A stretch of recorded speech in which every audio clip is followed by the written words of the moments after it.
So we're off again. 2 hulls is in Tunisia and we're off to Peru. Longish flight. Stopped in Santiago, then up to Antofagasta, where we picked up the bike that we'd had shipped north from Seffi's garage, who had given it the full medical. And there she is, our baby. And that's the Pacific from the Hotel G-Hotel. For a while we were covering last year's tracks, heading up onto the Altiplano and its wastes, heading for Calama and San Pedro de Atacama, getting our first glimpses of the mountains and the scenery that would become the norm for the next 4 to 6, maybe 8 weeks. We went back to the Incahuzi Lodge in San Pedro and decided we'd go for a day ride out to the Valle de la Luna.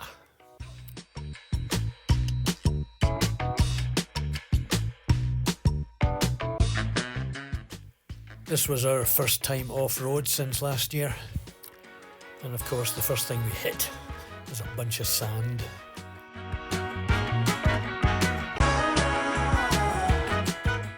We wanted to inspect, so we thought we'd just lay the bike down on its side while we go and see just how deep it is. There went another couple of airbags. Well, we tried Valley of the Moon and we got caught out by a huge patch of sand, which made us fall off twice. We're both out of breath and aren't going to make it 1 foot to the top of this hill in case we fall again. So there we go.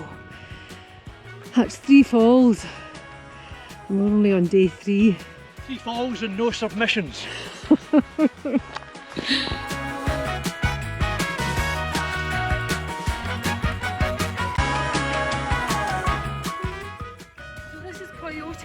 Outside of San Pedro de Atacama, and we're overlooking the Valley of the Moon. Wow, very impressive. Sandra at the Incahuzi Lodge said that it rained all summer here, and that's what makes for all the erosion. And the snow melt and the rain from the mountains drops into the aquifers. It takes 100 years, they reckon, to get down to the valley. Then the lithium miners steal it all. No, they don't, they paid for it. The lithium miners use it all to get your new Tesla running, or your BYG, whatever it is, from China. And booked us on a stargazing night till we realised we'd spent the last month looking at the stars. Next morning we went for a walk up the valley. Architecture from the old days. Architecture from the new days. We're wondering if there are yurts or something going up for the clamping.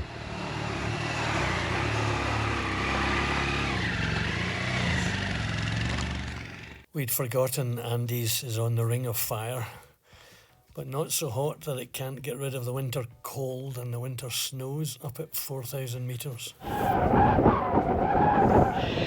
Vega Quipiaco.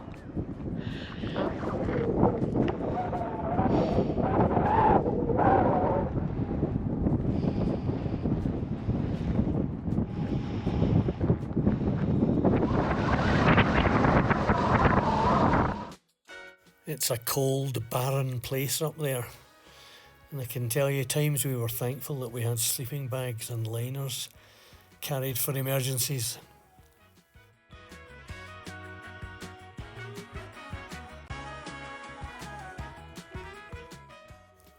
One thing they seem to really love in South America is their speed bumps. They are everywhere. We had hoped to get a coffee in here, but there was nothing doing, so it was back on the open road. Get your snow shovels out.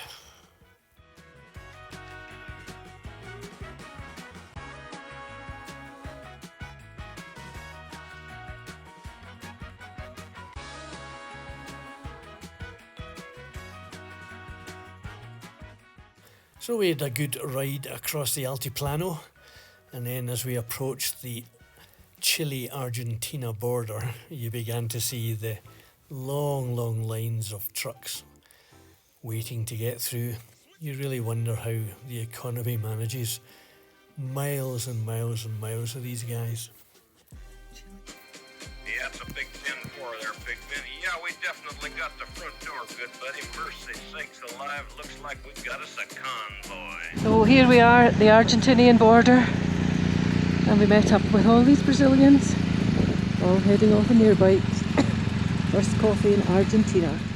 45 minutes or so later, all kinds of pointless forms filled out and questions about our number plate, and we were off, getting up into the mountains.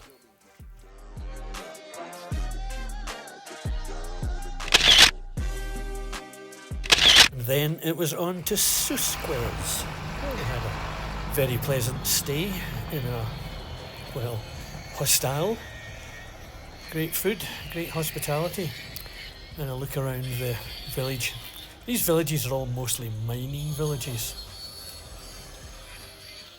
We find the small hostels, although a bit rougher than your Hilton, they're much better managed, friendlier staff, and the food's brilliant. The soap, the number is Calapurca. The hot, muy bien. Excellent, thank you, thank Okay. you. Oh, that's wonderful. Muy bien. What they don't have is heating, just lots of blankets. So next morning, we went for a walk around the village. Here's a look.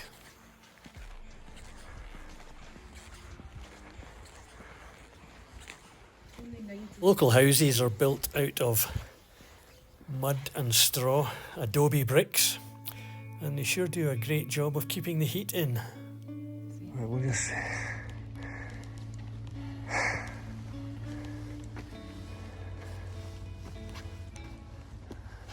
How far do you think we're going to get?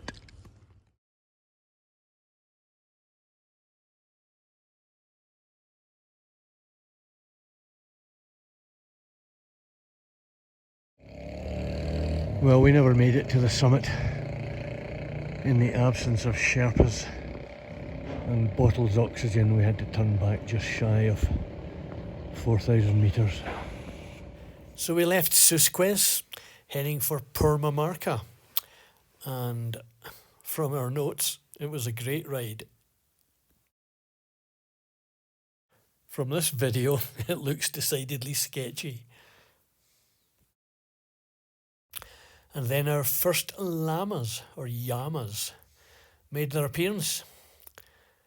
You gotta keep your eye on these guys. They bolt across the road right in front of you. Well, when I say bolt, more of a leisurely walk.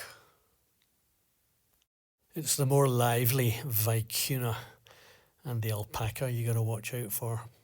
But so far, none of them.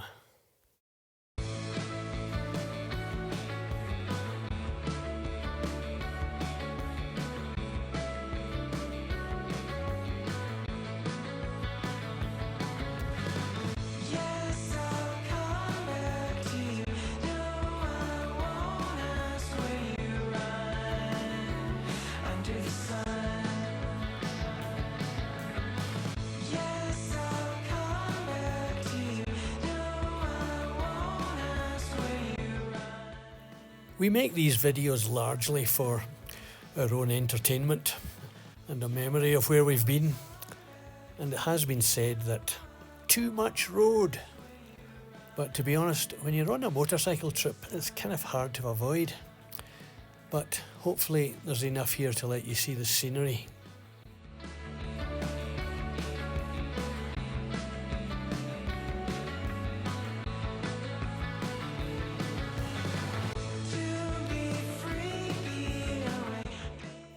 Now, if you've ever been to the Californian Superbike Cornering School, you'd have loved this place. Brian.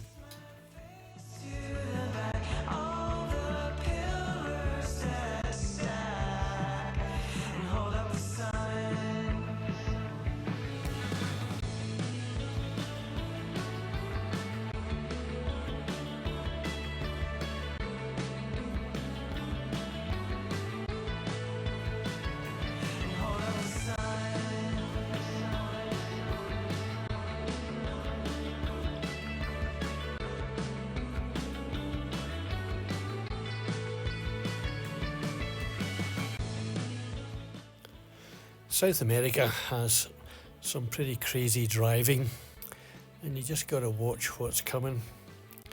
I mean, here's this truck going around this corner on the wrong side of the road.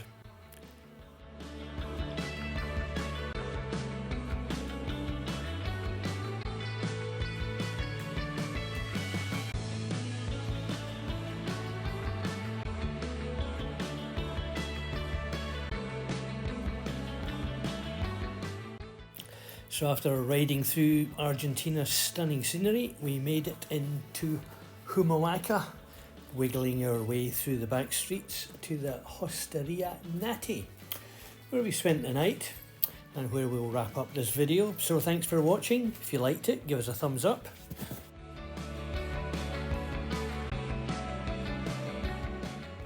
See you next time as we head north towards the border and through Bolivia.